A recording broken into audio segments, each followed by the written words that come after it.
Oke guys, welcome back to Crypto Indonesia bersama gue Toshi, di mana kita akan membahas segala sesuatu yang berhubungan dengan cryptocurrencies dan blockchain.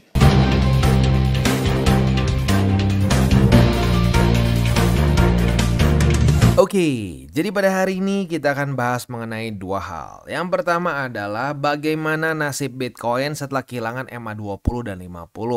Kita akan bahas beberapa senarionya ya. Senario yang bearish maupun bullish. Nah, yang bearishnya ada dua jenis nih ya. Nanti kita bahas detailnya di belakang ya. Nah, yang kedua kita akan review update lagi mengenai Margex dan juga event yang sedang berjalan, yaitu event competition trading senilai 1000 USDT gitu ya. Nah, tapi untuk Margex ini nanti kita akan bahas di belakang. Sekarang kita akan fokus dulu ke edukasinya ya. Nah, sebelum kita masuk seperti biasa gue akan disclaimer dulu bahwa semua konten dari TCI bukanlah financial advice. Ini semua bentuknya adalah edukasi ya. Dan mungkin untuk bagian Margex lebih ke review update lah ya. Nah, seperti yang kita sudah sering bahas ya, di TCI tidak ada namanya grup berbayar, tidak ada namanya grup VIP, ya, jadi semuanya for free. Nah, how to keep it free? Salah satu caranya adalah dengan TCI bekerja sama dengan platforms maupun juga dengan exchangers ya.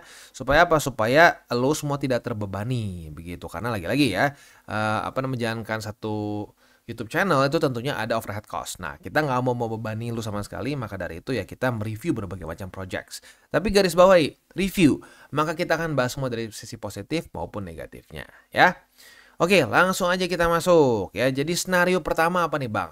Skenario pertama adalah skenario bearish.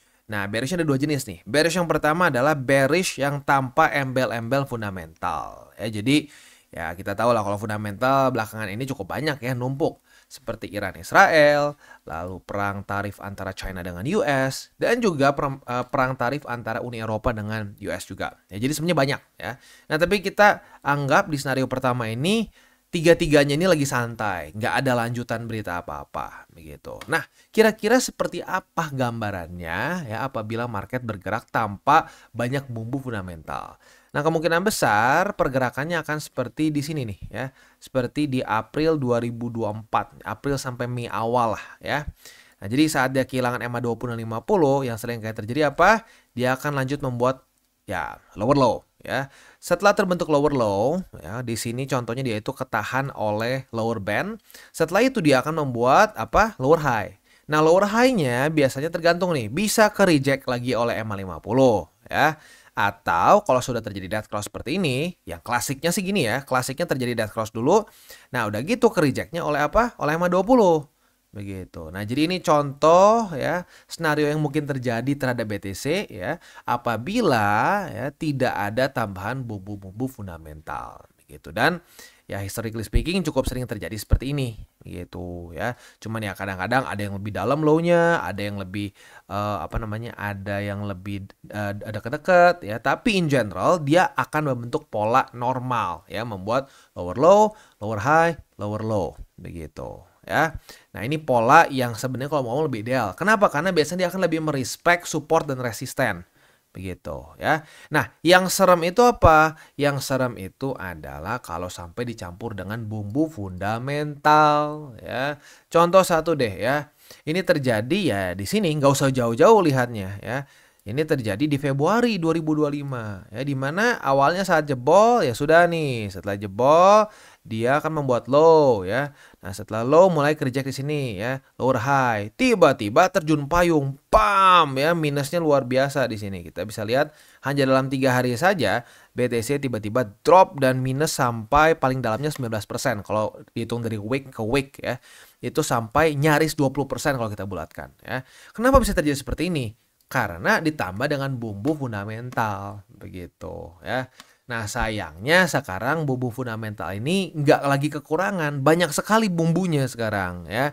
Nah, tapi kita sekali lagi kita nggak pernah bisa tahu apa yang akan terjadi ya. Tiba-tiba misalkan Iran Israel ada lagi nih ya, Israel nembakin lagi kemana gitu ya, dan beritanya misalkan digoreng oleh media, ya itu bisa membuat ya bumbu fundamental masuk ke market, bread bisa turun begitu. Atau misalkan China dengan US dealsnya atau negosiasinya gagal, berantakan, mereka saling ribut lagi gitu ya, saling maki-makian lagi gitu ya. Ya itu juga mungkin bisa membuat seperti kayak di Februari begitu. Nah, itu dua skenario bearishnya. Ya, dimana kalau sampai nggak kena bumbu fundamental ya mungkin akan lebih rapih dan lebih respectful ke struktur maupun ke support resisten. Mau Bollinger Band, mau MA2050, mau struktur. Begitu. Ya, seperti inilah ya, membuat lower low, lower high, lower low, lower high yang rapih begitu. Dan ini kalau ditanya dari dua scenario bearish lebih mending mana, ya mending yang seperti ini. Itu karena dia akan lebih pakai otak, pakai logika. Kalau udah pakai masuknya dikasih bumbu fundamental, walaupun short term, ini nggak akan terlalu lama, ujung-ujungnya balik lagi kan, gitu loh. Nggak sampai kayak 2 tahun begini, nggak ya. Tapi, ya menyebalkan dan bisa banyak bikin orang panic selling, begitu. Ya, jadi, ya kalau dari dua scenario bearish ini yang lebih idealnya sih kalau sampai kejadian mendingan yang kayak begini, ya. Nah, tapi mungkin nggak bang? Mungkin nggak nih MA50 jebol, tapi kita masih bisa selamat? Ada.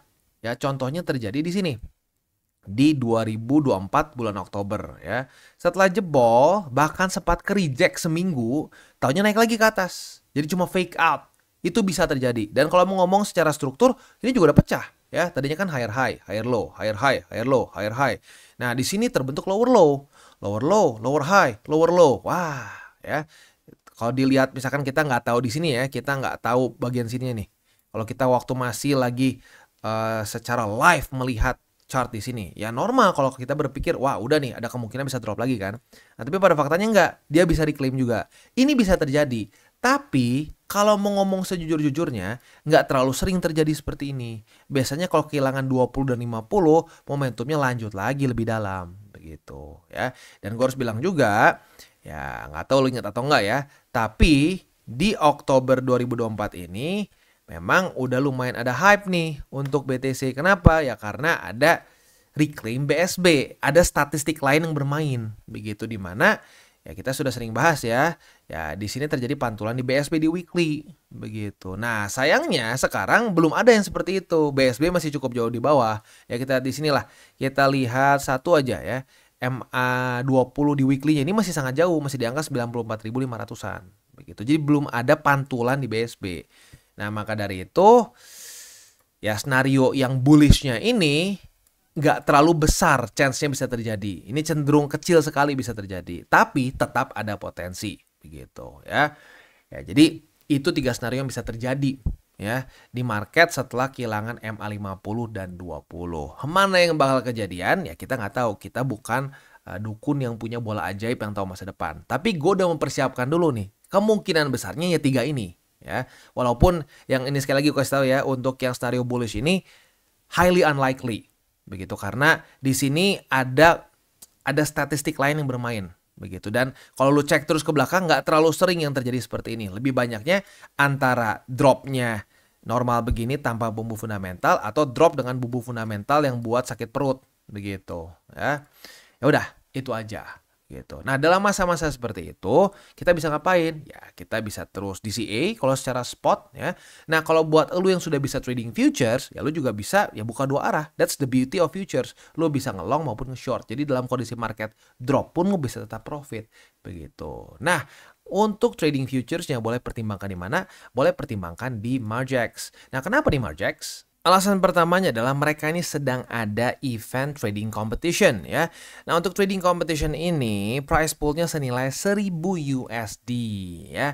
Dan juga setiap kali ada 1 juta USD worth of volume, ada tambahan lagi 100 USD ke price poolnya. Ini berlaku sampai tanggal 30 Juni. Dan tentunya gue akan ingatkan sekali lagi, untuk trading futures ini bukanlah untuk para newbies ya. Ini untuk intermediate sampai ke advance. Jadi untuk orang-orang yang memang sudah punya SOP, ya sudah ngerti jaga resiko. Jadi buat lo yang masih newbie, yang masih bang apa itu MA20. Nah, udah itu jangan dulu pikirin future sama sekali ya. Fokus dulu di spot. Dan spotnya pun gue sarankan lebih baik ke BTC aja dulu buat lo yang masih newbie. Begitu ya. Jadi kalau amit-amit kebawa nafsu nggak berhasil TP gitu ya karena wah ya kemakan dengan ya nanti kok sampai momentum udah berlanjut lagi, kemungkinan besar akan banyak orang-orang yang bikin orang FOMO begitu. Nah, itu sering kali buat orang miss untuk TP. Nah, tapi kalau lo di BTC masih aman begitu. Jadi untuk newbies lebih fokusnya ke sana. Ini lebih cocok untuk intermediate sampai ke advance yang sudah punya SOP trading, sudah bisa jaga resiko ya. Sekali lagi, ini eventnya sampai tanggal 30 Juni. Jadi buat lo yang tertarik silahkan bisa ikutan. Dan top 20 dari orang-orang yang ikut trading competition ini akan dibagikan prize pool senilai 1000 USD begitu. Nah, jadi semakin tinggi rankingnya maka akan semakin besar juga jatah lu lah gitu ya. Nah, next untuk Marjax ini sendiri adalah yang unik, dia itu ya bisa dibilang ya secara umur udah lumayan sih, dari kalau nggak salah tuh dari 2019 begitu. Berarti sekarang udah tahun berapa tuh? Ya udah lumayan lama lah ya. Nah, mereka sendiri udah ada 500 000 users kurang lebih ya, dengan daily trades senilai 180.000, dengan daily trades sebanyak 180 ribuan lebih ya. Dan juga yang unik di sini adalah dia belum pernah ada kena masalah sama sekali begitu ya, which is quite good ya. Nah, selain itu juga ya, yang unik dari Marjax ini bisa dibilang secara fee not that bad. Ini secara fee itu dia salah satu yang secara biayanya cukup murah begitu ya. Nah, selain itu juga mungkin buat lo yang ngerasa, Bang, selain dari selain dari kita trading future secara manual, ada nggak Bang cara lain? Ada juga. Di sini lo bisa copy trade misalkan ya. Lo bisa pilih berbagai macam trader yang mungkin cocok dengan risk profile lo ya. Dan bahkan lo sebenarnya juga bisa convert di sini. Nah, kurang lebih akan gambarnya seperti inilah ya. Kalau lo pengen copy trade, lo bisa masuk ke sini dan lo bisa pilih berbagai macam trader yang mungkin cocok sama risk profile lo begitu ya. Atau lo mau ngelihat yang penting ROI-nya gede juga bisa, tergantung lo. Tapi baik lagi ya, copy trade ini bukan berarti ya mereka hijau maka gue juga pasti akan hijau. Nggak juga, lo harus perhatiin ya. Si equity mereka berapa. Jangan sampai lu modal cuma $10 tapi ngefollow orang-orang yang equity-nya besar, ya itu akan dengan sangat gampang lu klik liquid. Jadi perhatiin juga begitu ya. Dan juga mungkin lo boleh perhatiin juga berbagai macam berbagai macam data-data lain juga begitu, dari misalkan followernya berapa, lalu kolateralnya apa dan seterusnya gitu ya. Nah, selain dari itu juga bagi lo yang misalkan, Bang, bisa nggak sih Bang tetap kita beli secara spot? Bisa sebenarnya, tapi lebih ke convert aja begitu ya. Nah, untuk convert ini ya bisa kita tukarkan dengan ya bisa dibilang yang yang gede-gede aja deh, seperti Bitcoin, Ethereum ya, dan lain-lain, Solana gitu ya. Buat yang aneh-aneh mungkin belum ada di sini karena fokus dari Marjax sebenarnya lebih ke ya trading futures begitu ya. Nah, balik lagi aja langsung kita ke futures ya. Jadi untuk buka posisi sebenarnya kita sudah bahas ya tadi pagi gimana, dan kebetulan kita memang sudah buka juga 2 posisi tadi pagi, tapi nggak apa, kita akan coba contohin karena ini kebetulan dua-duanya ordernya masih belum kena ya. Nah, jadi kita ambil contoh di sini yang BTC deh ya. Kita tutup dulu BTC. Cara bukanya seperti apa sih ya? Cara bukanya gampang banget sih sebenarnya, tinggal ya lu tentukan ya leverage berapa dan order size-nya. Sebenarnya kalau lu cross ya, kalau cross yang lebih penting tuh sebenarnya order size-nya instead of the leverage itself begitu. Ya kalau gua patokannya seperti ini. Misalkan gua punya dana 9.200 USD begitu ya. Nah, dari situ ya gua akan ambil 10% dari setelah dikalikan leverage. Jadi misalkan gini, gue punya dana 9.200. Nah, itu kalau dikaliin 100 berarti kan 920 ribuan USD gitu kan. Nah, gue ambil 10%-nya aja. Itu at least cara gue ya. Kalau lu ngerasa, Bang, kalau gitu caranya nggak terlalu gede, ya monggo boleh. Tapi semakin besar order size-nya ya, maka akan semakin besar juga resiko yang lu ambil. Begitu ya. Dan ya sebenarnya patokan paling gampangnya lagi, lu mau tahu lu over leverage atau enggak adalah saat lu buka posisi, harga likuidasinya dekat nggak? Kalau harga likuidasinya misalkan nih, lu ngebuka posisi long misalkan ya, ambil contoh lah, lu tadi pagi bangun lebih pagi daripada gua udah dapat posisi long misalkan ya. Nah, dapat posisi long, kalau sampai dia bergerak ke bawah misalkan ya, ke bawah 10% aja lu udah kena liquid, itu udah pasti over leverage. Begitu. Jadi itu patokan paling gampangnya ya.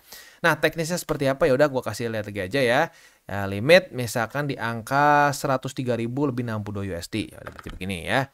Lebih 60 berapa ini? 62 ya, 62 USD. Nah, limitnya posisi long. Kita pastikan lagi semua udah sesuai, si order size-nya, margin dan seterusnya ya. And then klik. Setelah itu akan keluar limit.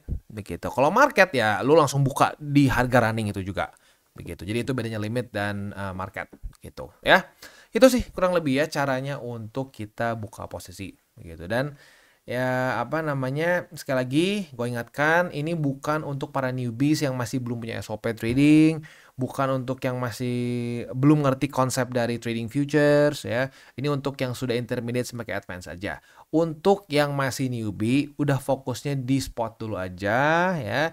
Udah punya pengertian yang lebih mengenai TA dan fundamental, monggo pelan-pelan trade futures. Itu pun gue sarankan demo dulu, demonya udah lancar, udah kebayang. Nah, silahkan buka account yang real gitu ya. Oke. Itu kurang lebih gambarannya untuk Margex ya, dan cara untuk buka posisi dan seterusnya ya.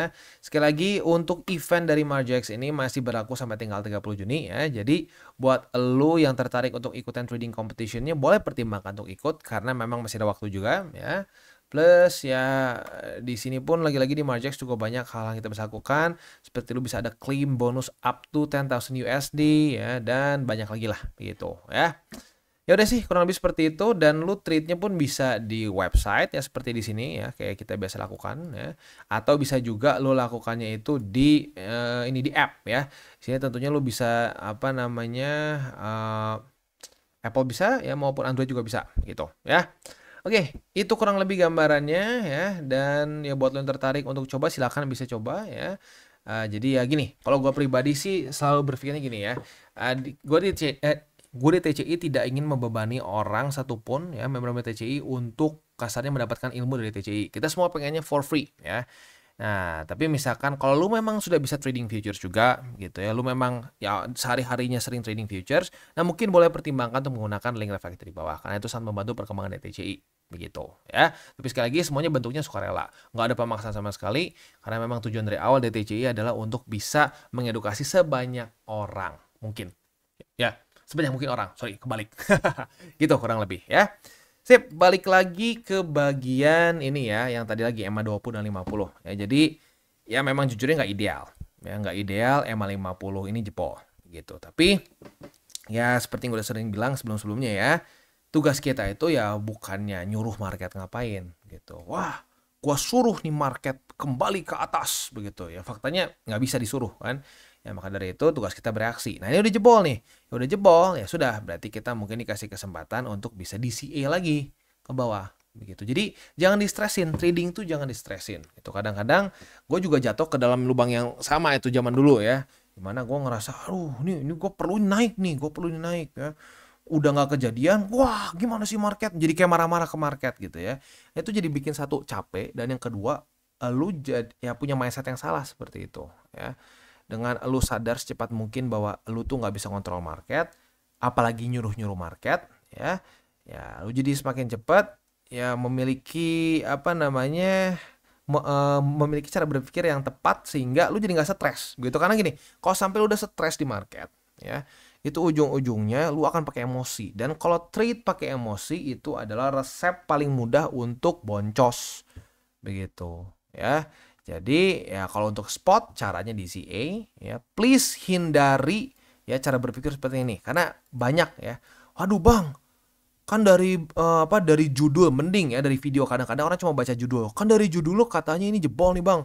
Kalau gini caranya ya, gue tutup dulu semua posisi, gue cut loss bang. Udah gitu nanti kalau ke bawah ya udah sampai paling bawahnya baru beli lagi. Ya gue tanya balik, paling bawahnya di mana bos? Tahu di mana itu paling bawah? Begitu, karena sudah banyak sekali loh dukun yang tebak-tebakan di 2024 nih ya. 2024, lalu di sini juga sama ya di 2025 awal ya tebak-tebakan. Wah, ini bottomnya nih, bottomnya. Terus ini bottom. Udah salah geser, udah salah geser lagi, geser lagi. Ya, faktanya kita nggak tahu bottomnya bakal di mana. Jadi cara termudah, cara paling nggak bikin stres dan malah bikin profit tanpa pusing ya DCA. Begitu ya. Dan apa namanya ya, kalau sampai masih ada yang berpikir bahwa DC itu cara orang bodoh begitu, oh ya nggak apa-apa, gue lebih baik bodoh bersama-sama dengan Warren Buffett ya. Kan salah satu orang yang paling sering menunjukkan manfaat dari DCA itu adalah Warren Buffett gitu ya. Jadi ya nggak apa-apa, dan gini, kita jangan sampai mau kebuli dengan orang-orang yang kasarnya boncos mulu gitu kan. Yang tebak-tebakan kan boncos mulu tuh dari kemarin gitu ya. Jangan sampai kita mau dibully sama orang yang malah boncos begitu ya. Yang sudah melakukan DCA sudah merasakan sendiri manfaatnya begitu. Ya udah banyak orang yang bilang, enak ya bang ya DCA, nggak stres, tiba-tiba pas lagi turun kita bersyukur dikasih kesempatan DCA, waktu naik wah asik nih, kita dikasih kesempatan juga buat apa, buat TP begitu ya. Jadi ya kalau gua sih hidup udah banyak drama ya, udah banyak yang bikin stres, jangan sampai kita tambah stres lagi di market begitu ya. Oke, kita tutup dengan 3 golden rules. Jangan pakai uang panas, jangan over leverage, berpikirlah jangka panjang, dan salam tabur tuai. Dan buat kalian yang belum nonton DCWT atau Daily Charting with Toshi, bisa klik di sini, di mana kita akan daily chart your favorite cryptocurrencies. Dan buat lo yang belum mengerti juga mungkin mengenai chart, candles, dan hal-hal lain, bisa juga klik di sini, ada tutorials with Toshi. Dan buat lo yang pengen mendukung TCI, salah satunya bisa menggunakan link referensi di bawah. Dan jangan lupa juga untuk join Telegram group, di mana kita bisa ngobrol-ngobrol santai mengenai dunia cryptocurrency secara dua arah. So jangan lupa untuk like, subscribe, click the bell icon, and see you on the next video.